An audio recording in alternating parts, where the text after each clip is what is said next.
Live from WRAL News Headquarters in Raleigh, your number one source for local news. WRAL News, coverage you can count on. Florida's emergency management is urging people to stay off the roads as conditions deteriorate and Tropical Storm Debbie moves inland. And you can see the heavy rain from Debbie moving up through Georgia into South Carolina, approaching North Carolina with some of the outer rain bands. I'll show you what we'll expect right here. Plus, stocks take a serious nosedive. You may not want to look at those numbers. What's behind the steep decline on Wall Street? Yeah, you're looking at live pictures. Also, where we see near Steinhatchee, Florida, Tropical Storm Debbie now has made landfall this morning. It was a Category 1 storm when it hit, and the small community roughly 20 miles from where Hurricane Idalia crashed ashore less than a year ago. Good afternoon to you. I'm Jeff Hogan. And I'm Renee Chu. Thanks for joining us. Storm surge is expected to be the biggest threat for Florida with 6 to 10 feet, and record-setting rain could pummel coastal Georgia and South Carolina as the storm heads north toward us. We have team coverage of Debbie, but we begin in the WRAL Severe Weather Center with Elizabeth Gardner and where Debbie is now. The storm will continue to move slowly to the north and east across Georgia, back out here into the Atlantic, and then past Charleston and up toward North Carolina. At least the center of circulation will. Look at this. The center of circulation, though, is down here just southeast of Tallahassee. Look at all the rain that's out in front of it. It stretches all the way up through South Carolina, pretty much to Myrtle Beach. So there's a lot of rain on the north side of the center. And so we're not going to be talking so much about the center going forward. We're going to be talking about all the rain that's stretched out ahead of it. Right now, it is moving northeast at 8 miles per hour. It still has winds at 70, so it's a strong tropical storm at this point. So for Florida, they're still going to have some potential with trees down and tough travel because of those strong winds. But as the storm moves northward, those winds will weaken, and this is really going to be all about the rain. It's going to be a slow mover as it moves across southeast Georgia. It's going to have time to dump a lot of heavy rain. You can see by the time we get to the day on Thursday, it's moving past Charleston and then eventually up past North Carolina. This is 8 a.m. on Friday. That's 8 a.m. on Saturday. So we're going to be dealing with this system for quite some time, possibly all the way into the day on Saturday. We now have tropical storm warnings all the way up almost to Myrtle Beach along the South Carolina coast. And we may have some tropical storm warnings along our coast. But again, this is mostly going to be a rain event. For our viewing area from the Triangle area northward, 6 to 8 inches of rain, and our southern counties 8 to 10. It's going to be 10 to 16 down in Wilmington. But there's going to be a patch where we could end up seeing as much as 20 or 30 inches of rain. That's mostly going to be for South Carolina. We'll take a closer look at that coming up in just a little while.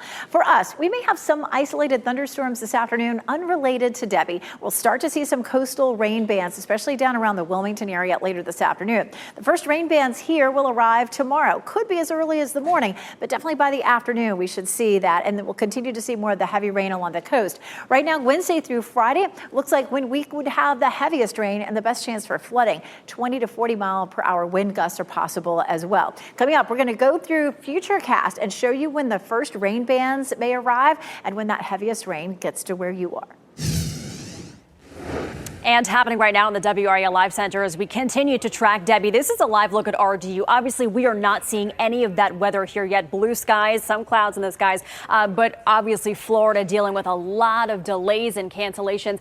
Right now, Raleigh-Durham, 47 delays and 33 cancellations. This has steadily gone up through the morning and now into the afternoon. But if you look here at Charlotte, a couple hours west of us, 121 delays, 157 cancellations.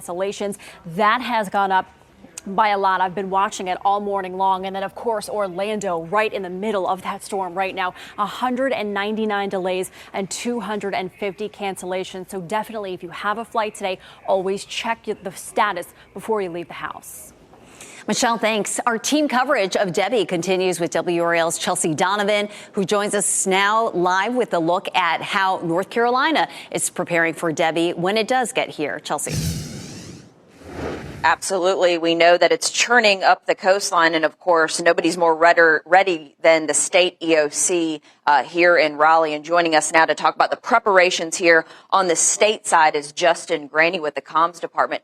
Tell us a little bit about the situation here at the Emergency Operations Center. I know that you guys are really on full alert right now. Yeah, so the state EOC moved to an enhanced status this morning, which places emergency managers at the state level with a focus on assisting our locals with resource allocation and where do we need to shift resources to best address the situation at hand. I know a lot of the residents are going to be turning to you to get the latest information, and you told me one of the greatest concerns right now is flooding with already saturated grounds. Tell me a little bit about some of those warnings that you wanted to make sure residents were aware of. So we are concerned with flooding and the additional rain that's going to come. A lot of areas saw flooding this weekend, and we're going to continue to see a lot of rainfall throughout the state. The specifics on the amounts continues to update as we get more and more forecast information. The time to prepare, though, is now. If you've not already done so, want North Carolinians to please go to readync.gov. You need to prepare a disaster kit for your home and have a plan of action in case it's needed for a disaster. Another thing that you mentioned to me is about flooded rivers, streams, things like that. And you have a great resource, Feynman, I believe it is. That's a good resource for people to have, of course, to know kind of those flood-prone areas. Yes, it is. It's the North Carolina Flood Inundation Mapping and Alert Network. And you can access it by going to feynman.nc.gov. And it gives people access to the state's nearly 480 flood and river gauges. And you can also sign up for alerts to your mobile device or email address for the gauges closest to your home. And we appreciate you. We know you're not, you're at the enhanced level now, not fully mobilized, but it's not out of the question as the storm continues to head our way. No, we'll continue to adjust with the impacts to North Carolina as the forecasts become more refined. Okay. We'll have more from the state in our later newscasts, as well as Wake County government and Duke Energy to make sure that you're safe with Tropical Storm Debbie. Live in Raleigh, Chelsea Donovan, WRAL News. Raleigh city crews began preparing for Debbie over the weekend by lowering lake levels. The city's emergency management services and stormwater team has been closely monitoring this and made the call early to lower city lakes. This allows them to store more water and helps to reduce flooding concerns along Walnut Creek. Over on the Carolina coast, rough water is picking up at Wrightsville Beach. Rescue workers are warning people to stay out of the water as conditions become more dangerous. You can prepare for Debbie by downloading the WRAL News app. It'll help you stay on top of the storm developments. You can download the app for free from the Apple and Google app stores. And happening right now in the WRAL Live Center, we are monitoring Wall Street very closely this morning and this afternoon. It is a mess today. Right now, you can see the Dow is down 812 points, but this is an improvement from earlier this morning. The Dow fell earlier as much as 1,200 points. Fears of a U.S. recession were the main culprit after Friday's disappointing July jobs report. Job growth in the U.S. slowed much more than expected. Investors are also concerned that the Fed is behind in cutting interest rates. Also, interestingly enough, today, online trading platforms, including Fidelity Investments as well as Charles Schwab, say they're facing technical issues as so many people are trying to sign on and log in to trade and check their portfolios as well. So this is something that we will definitely keep an eye on here in the Live Center. The UNC Board of Trustees is about to take another step toward hiring a chancellor for UNC Chapel Hill. WRAL's Ken Smith joins us now with what we know about today's specially called meeting of the board. Ken. You know, Renee, this process so far is highly secretive. The board saying confidentiality is a must. The special called meeting of the UNC Board of Trustees got underway a few minutes ago. Here's what we expect will happen. The board likely convened and immediately went into closed session. At that time, the board will hear from the chancellor's search committee about the candidates whom they interviewed in person last week. Now, the search committee's chair told WRAL's Brian Murphy the candidates interviewed came from a diverse background. Now, the search committee is tasked with putting forward at least three names to the trustees. The trustees' job now will be to forward three names to UNC System President Peter Hans. The names of any of the candidates remain a secret. UNC is seeking to replace Kevin Guskowitz, who left in January to become the president of Michigan State University. Lee Roberts, who was a member of the Board of Trustees, is currently the interim chancellor. Ken, thanks. Cumberland County is helping to ease the stress of finding childcare for county employees. A new employee childcare center opens today over on Hall Road with a ribbon cutting ceremony and open house. This facility is specifically for county employees who need childcare during their work hours. They hope this will help them recruit and retain working adults. Classes resumed today at Moore Square Magnet Middle School in Raleigh after air conditioning issues forced a closure last week. Students were sent home early on Thursday, and the school was closed Friday because of HVAC problems. A message posted to the school's website says a temporary chiller is installed to keep the building cool until permanent repairs can be made.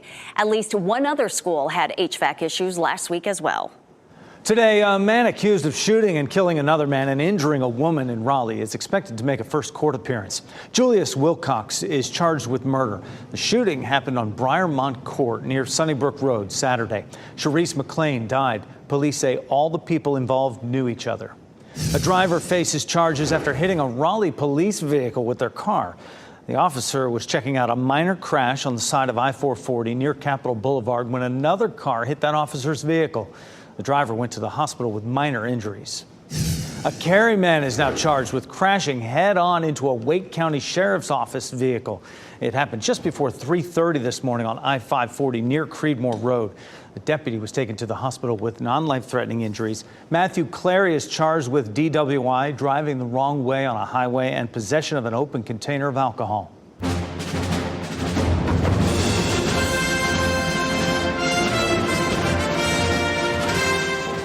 A strong finish for women's gymnastics at the 2024 Olympics. Simone Biles claimed silver and Jordan Childs took home the bronze in the women's floor exercise final this morning. Biles becomes the 11th American to win 11 medals. Here's a quick look at a few other events we're watching. Women's beach volleyball is now underway, USA taking on Canada. And then at 4 p.m., the gold medal game for the women's 3-on-3 basketball kicks off. You can catch Duke's Sierra Burdick in that game. The U.S. continues its dominance in the medal race. The U.S. in the lead with the most medals, 75 medals. China is in second place with 52. Leads the U.S. in gold by just 2. France is in third place with 45 medals overall. Next at noon, an announcement of a running mate could be imminent for Vice President Kamala Harris. How she spent her weekend ahead of a trip to the Triangle this week. Also, Neuralink has implanted a second brain chip in a person. How many more people Elon Musk says will get the chip this year? Plus, tracking Tropical Storm Debbie up our coast. At 12:30, we'll go live to Gilbert Bays with what Fayetteville is doing to prepare. Keep watching WRAL News over the air Channel 34 and Spectrum Channel 1257.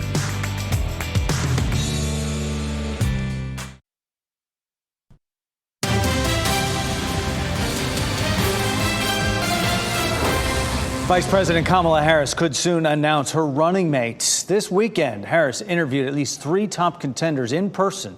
She is set to make her first public appearance with her pick tomorrow in Philadelphia. Harris plans to travel across the U.S. with her vice presidential pick to meet voters in hopes of rallying their support. Thursday, they'll be here in North Carolina at Research Triangle Park. Other stops include Detroit, Savannah, Phoenix, and Las Vegas later this week. Former President Donald Trump is backing out of a scheduled debate with the vice president set for September 10th on ABC, instead proposing a separate matchup hosted by Fox News on September 4th. Trump says the Fox debate would take place September 4th in Pennsylvania in front of a live audience. Vice President Harris says she'll be at the September 10th debate. Hurricane Debbie made landfall this morning as a Category 1 storm near Steinhatchee, Florida, powered by winds of 80 miles per hour. Debbie is now a tropical storm. It's expected to slow considerably, and that could cause catastrophic flooding. Brian Abel is in Steinhatchee, where people there were hit less than a year ago with a Cat 3 hurricane. Brian.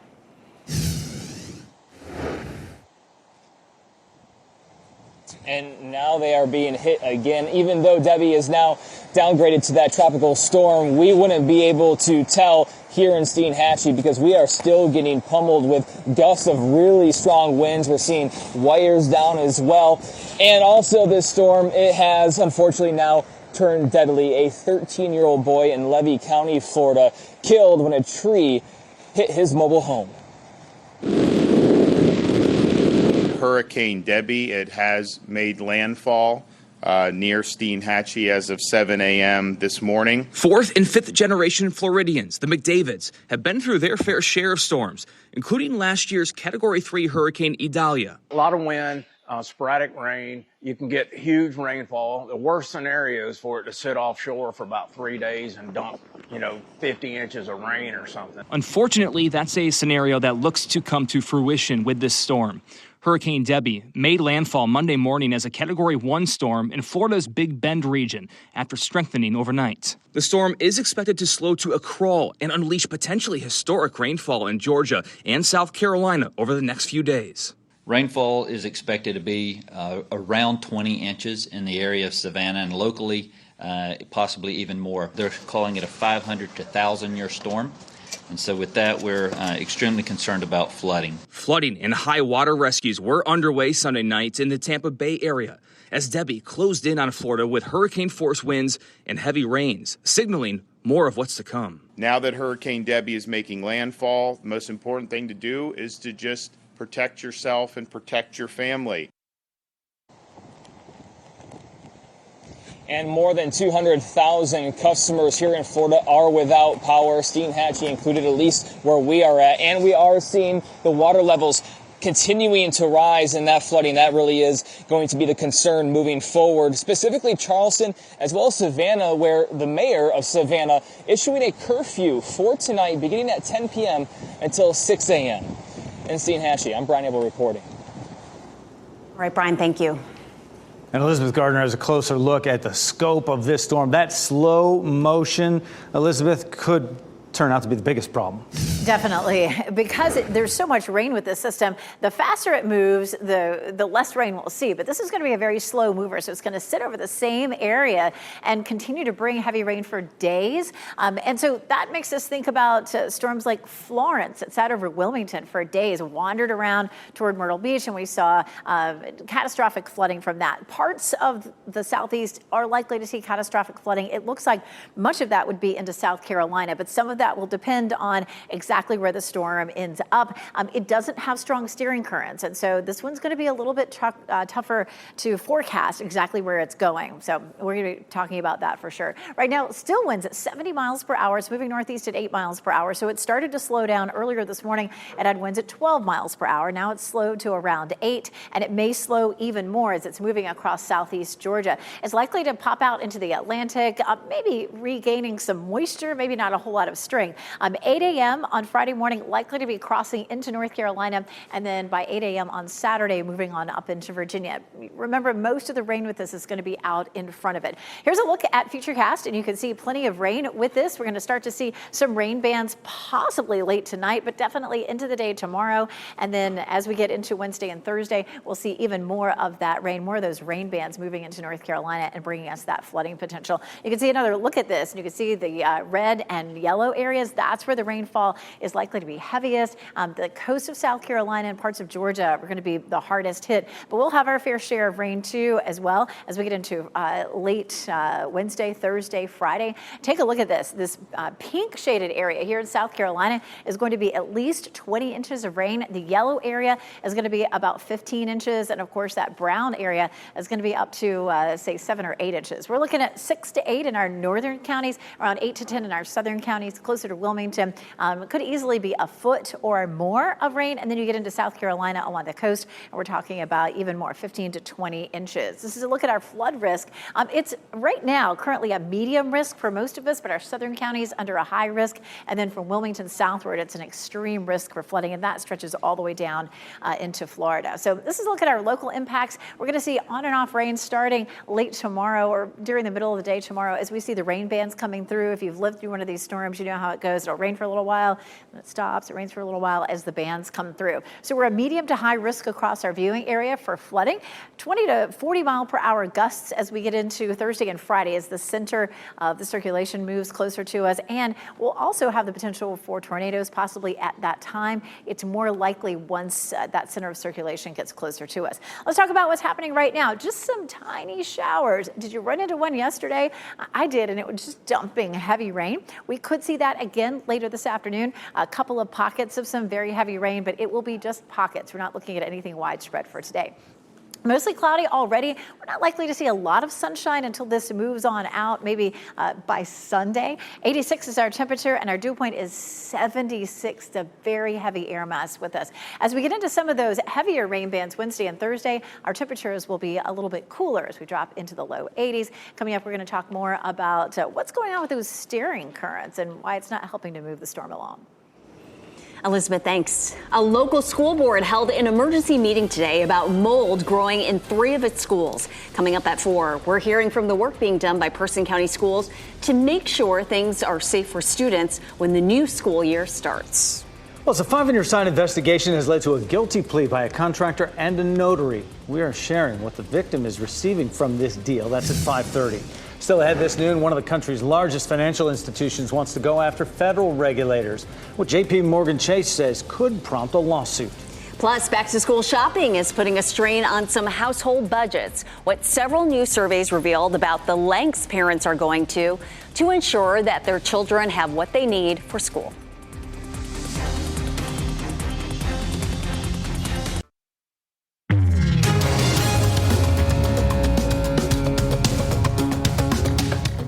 JP Chase says it's considering suing the Consumer Financial Protection Bureau for trying to force settlements in Zelle fraud cases. The banking system says the agency is considering enforcement action against it if it doesn't enter into a settlement. JP Chase says it does reimburse for false transaction, but a Senate report reveals that reimbursements for disputed fraud fell to 38% in 2023 across several bank systems. CrowdStrike says it should not be blamed for Delta Airlines flight disruptions following last month's global tech outage. Delta CEO says the outage cost the airline $500 million. It plans to take legal action. CrowdStrike rejects any allegation that it committed misconduct.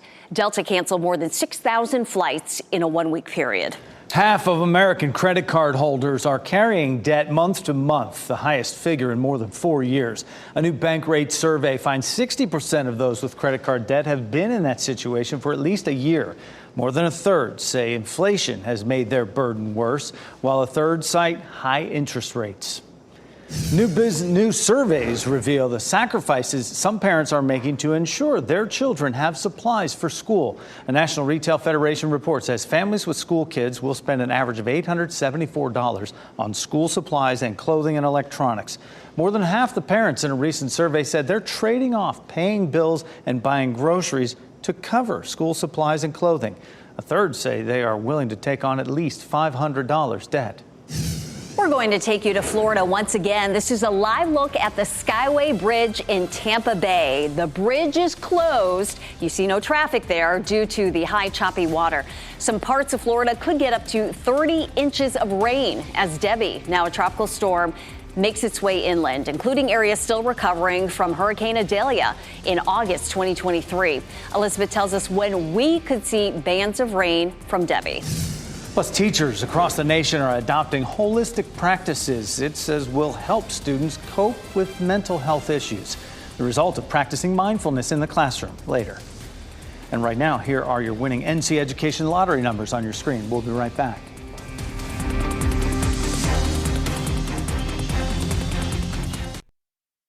Now, breaking news from WRAL. Coverage you can count on.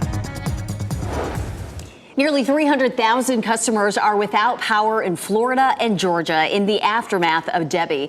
Emergency workers are urging people there to remain in place until conditions are safe. The storm is being blamed for at least 2 people's deaths. A 13-year-old boy when a tree fell on his home in Florida, and then a truck driver died early this morning when he lost control of his tractor trailer along the wet roads of Interstate 75 in Tampa.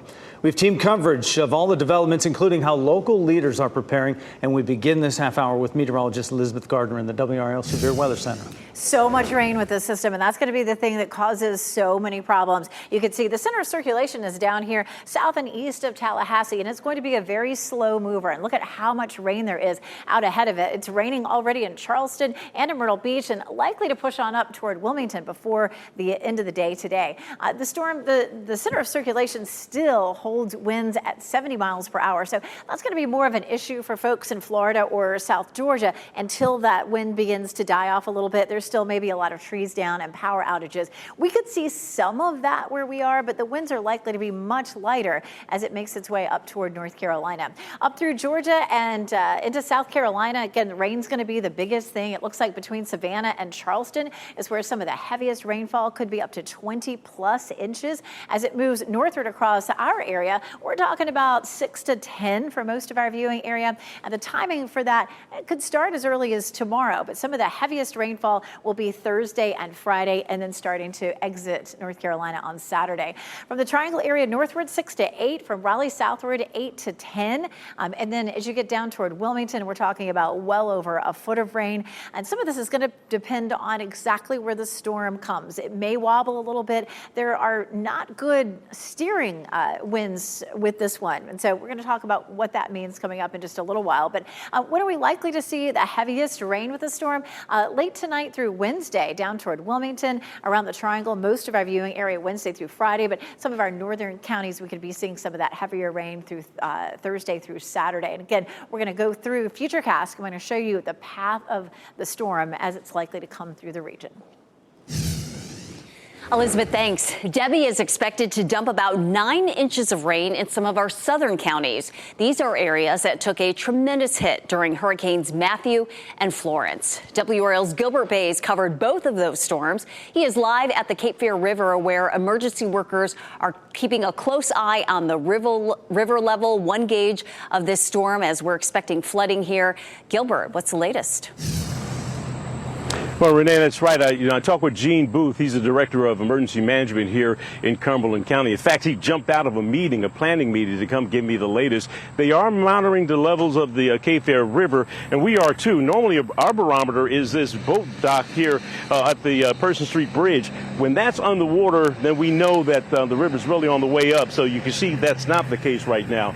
Now, in talking with Gene, he says they're planning for the worst case scenario like they normally do. But at this point, they have not activated the Emergency Operations Center, nor have they identified and opened any shelters at this point. But Gene tells me that they can do that within a moment's notice. Now, Renee, you mentioned Hurricanes Matthew and Florence, and photojournalist Mike Joyner and I both cover those storms. They've just devastated several communities, and this community does remember them as well. Homes were destroyed in several communities, and lives were lost. We went out to Pennystone Drive. That's a neighborhood that was hit hard by both of those storms. And you can see some of the homeowners never recovered. Rockfish Creek flooded homes at night, forcing many of the residents to be evacuated by swiftwater rescue teams. Now, the threat of flooding from Debbie has everyone concerned. Before Matthew came, it rained about 2 weeks prior to the storm coming. The concern I got is we've had about 3 weeks of rain, and now another one's coming. It scares me. I've talked with a couple of folks who still live on Pennystone Drive. They say they are not taking any chances. They are all packed up, ready to evacuate if the heavy rain causes Rock Creek to start rising once again. And that is the key right now, not only for folks there, but if you live in a flood-prone area, it is in your best interest right now to make sure you have a quick bag packed with some essentials, especially medications, in case the emergency management tells you that it's time to evacuate. And when you get that word to evacuate, it's time for you to get out. Reporting live here in Cumberland County, Gilbert Bays, WRAL News. You just hate that it keeps happening over and over for those folks. You can prepare for Debbie by downloading the WRAL News app. It will help you stay on top of storm developments as Debbie makes its way to North Carolina and as we get into the thick of hurricane season. So download the app for free from the Apple and Google app stores. Turn on alerts to get notified about severe weather in your location. Engineers hope a new upgrade on I-440 improves the flow of traffic. A new on-ramp is now in use onto Wade Avenue toward the airport. It opened to commuters this morning. WRAL's Kelsey Coffey shows us how the new interchange will ease congestion in that area.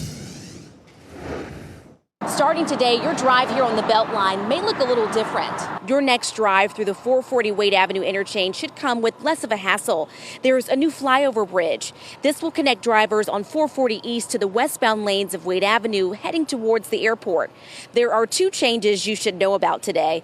One, the temporary off-ramp to Wade Avenue West is now closed. And two, there's now a traffic light where the new lanes merge onto Wade Avenue.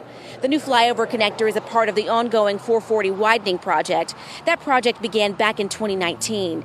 It's costing the state more than $346 million.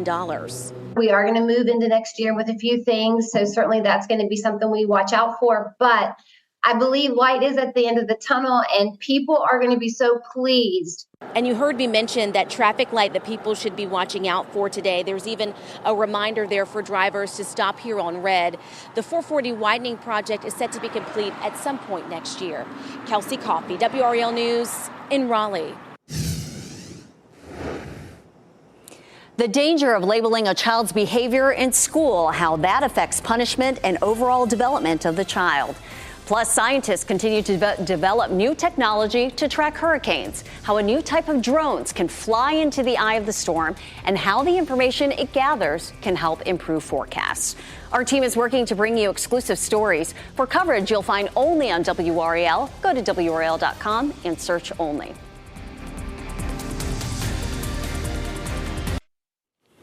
There is a saying that goes, as you think, so shall you become. Many believe that the thoughts you hold about yourself will become reality.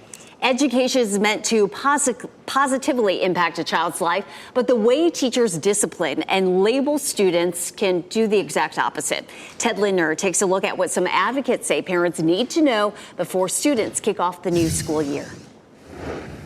It might be hard to believe, but communities around the country are already gearing up for back-to-school season. Back to school is a stressful time. But in the midst of backpack giveaways and shopping trips for pencils and folders, some researchers say it takes more than just having the right supplies to succeed, adding, it's critical parents are aware that how kids are disciplined throughout their academic journey can negatively impact their future development. School punishment is directly associated with later criminal justice system involvement. Dr. Abigail Novak of the University of Mississippi says damage can be done early on, depending on the way teachers label a child's behavior. So if children are told that they are bad, they can potentially internalize that label and come to see themselves as bad. They'll sort of think to themselves, oh, I'm bad, so I can only hang out with other kids who are bad. Or I'm a bad kid, so I can't do this activity because that's not for bad kids. Students who have developed a bad reputation, meanwhile, can also become the target of more biased punishments at school. You have a child who's been labeled as a bad kid by anybody. If that child is playing with a group of their peers in the hallway and they perhaps are making noise, an authority figure might sort of narrow their vision in on the kid labeled as bad. That can trigger punishments for that child. But as we head into this new school year, Dr. Novak shares this recommendation for districts nationwide. Instead of sort of thinking about the child as defiant and how do we punish, thinking about how we are contributing to those child's behaviors and how can we collectively kind of reshape things to make the environment more suitable to the kids' needs. That was Ted Lindner reporting. Schools across the nation are introducing mindfulness and meditation exercises to help students deal with emotions and stress. According to the CDC, last year, a third of students experienced feelings of persistent hopelessness and sadness. Teachers say they have noticed positive changes in their students since adopting these meditation programs. Emergency management officials are closely watching the situation in Florida, where then Hurricane Debbie made landfall this morning. Now a tropical storm, those storm surges and flood risks posing big threats for people. Elizabeth Gardner will be along to tell us what we can expect from the rest of Debbie. We want to save lives, protect property. We'll explain how new cutting-edge technology is ready to set sail into the future of storm prediction.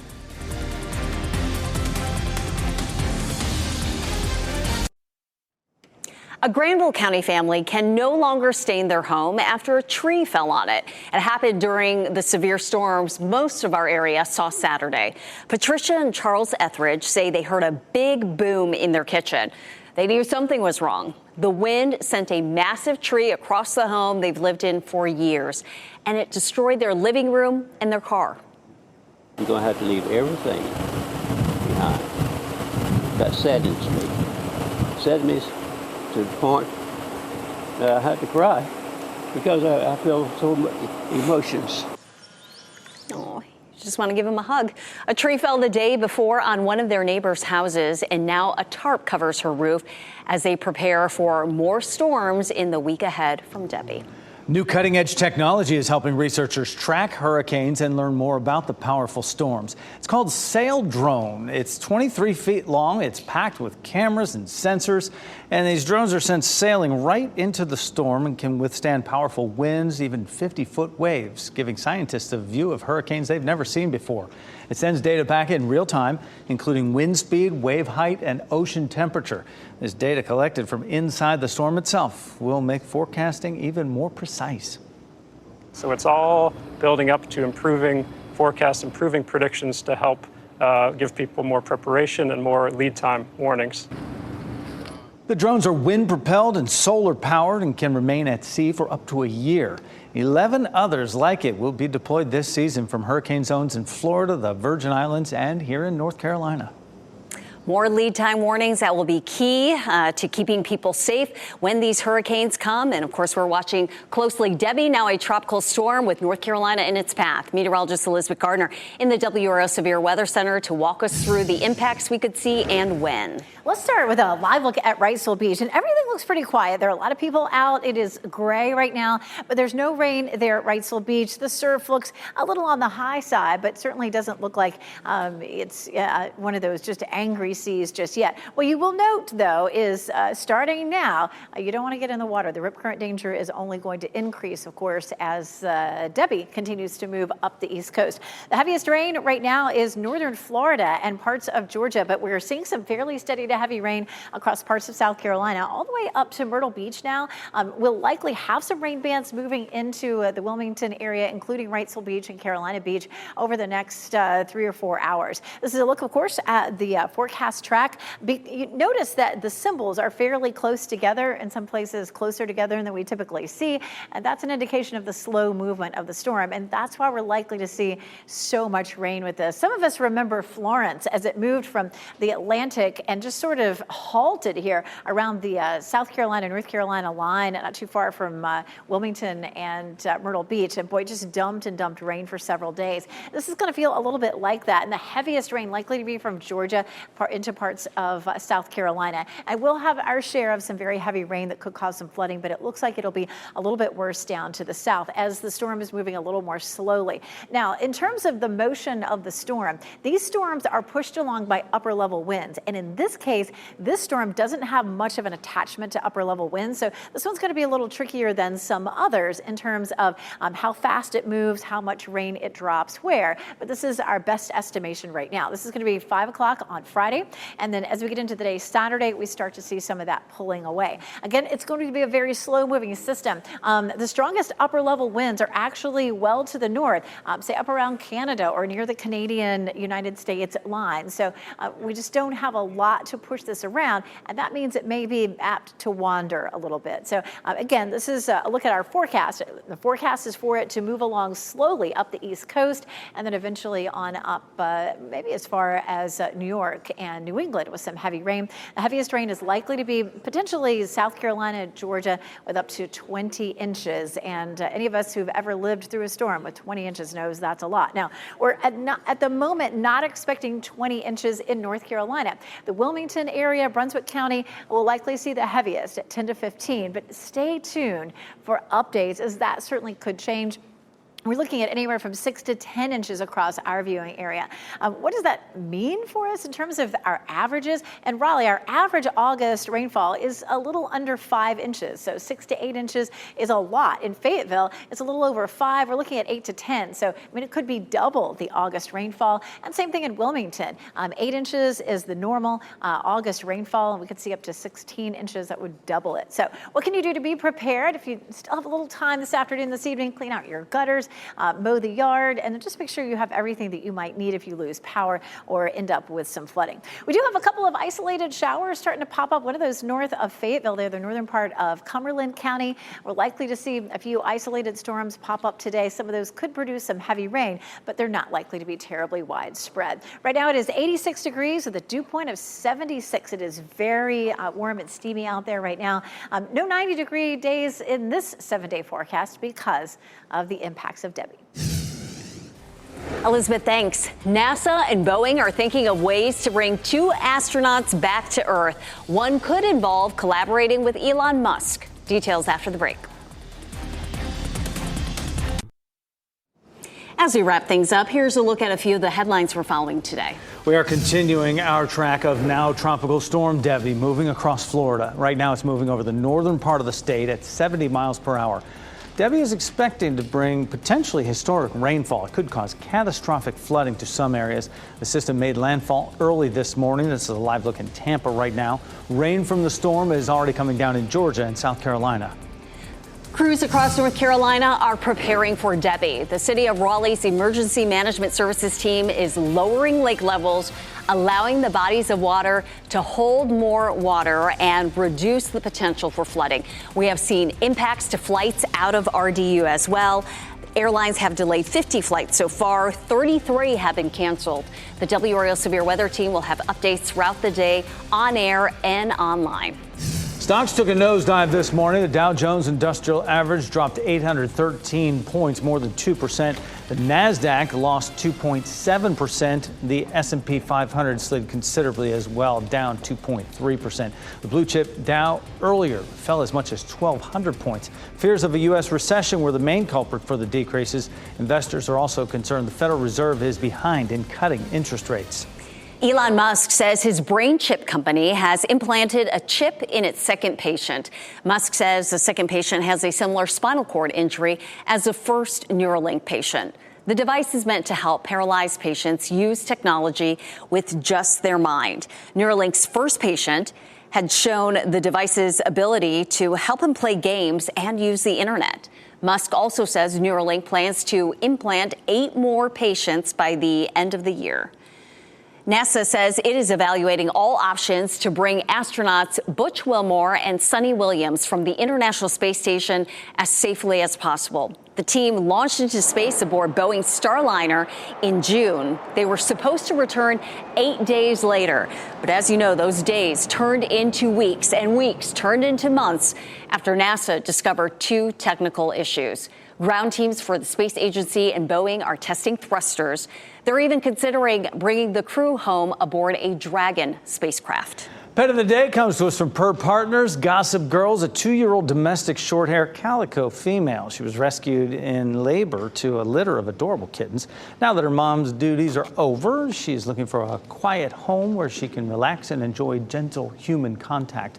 Once she's settled into a new situation, she is sweet and silly, and Gossip Girl would do best as the only cat where she can receive all the attention. You can find out more about Gossip Girl at Per Partners' website.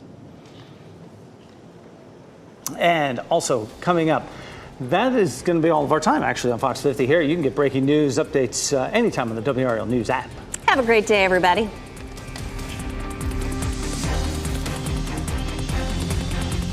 Keep watching WRAL News over the air channel 34 and Spectrum channel 1257.